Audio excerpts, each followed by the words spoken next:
Magandang araw mga kaprobinsyanang Bisaya. Gagawa nga po pala ako ng aming tanghalian ngayon. Magbubunot na nga po ako nitong nyug dahil ito ang isang kasangkapan na ating gagamitin sa aking lulutuin ngayon. At hirap na ako nitong magbalat nitong niyog na ito. Dahil natatakot ka ako mga kaprobinsyana kasi matalas yung itak ni Reggie. Dahil nga po wala kaming bunutan kaya itak ang ginamit ko. At dahil gigil na nga ako mga kaprobinsyana kaya tinusok ko na itong bunot para unti-unti ko nang matanggal at piniklas-piklas ko na rin. At nakikita na nga natin ang katotohanan, nakikita na natin ang buo ng niyog. At sa tinagal-tagal ng aking pagbabalat ay natanggal ko na nga yung balat at akin na nga binaak itong niyog at may nakita pa nga ako ditong buay o tubo kung tawagin. At ito nga na hindi ko na din pinalampas at akin na nga itong titikman at kinain ko na rin. At ako'y hindi na kontento at dinutot ko pa dito sa kanyang pinaglagyan. Nang matapos ko ng kainin ang tubo ay dito po nagkayod na po ako ng niyog at pinunasan ko muna itong kayuran. At inilagay ko na nga yung kawali na aking gagamitin pagsahod dito sa kinayod kong niyog.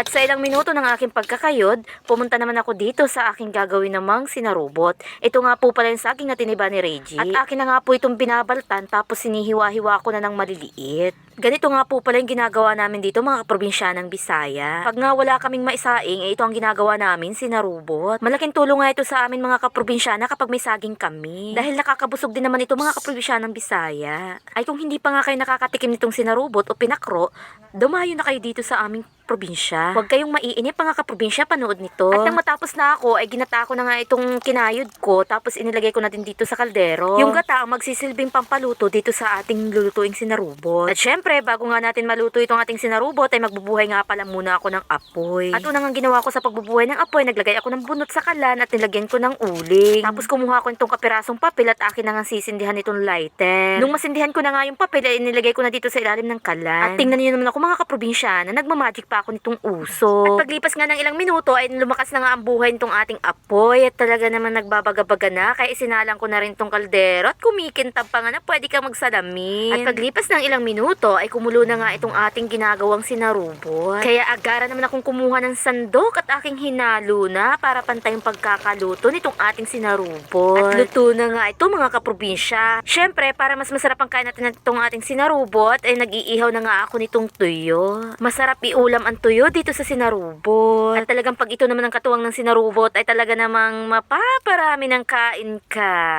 Kain po tayo ng tanghalian mga kaprobinsyanang Bisaya. Sana'y magustuhan po ninyo itong video na aking ginawa. Paki-follow and paki-share na lang po nitong aking video. Magpapasalamat in advance na nga po pala ako sa inyo mga kaprobinsyana.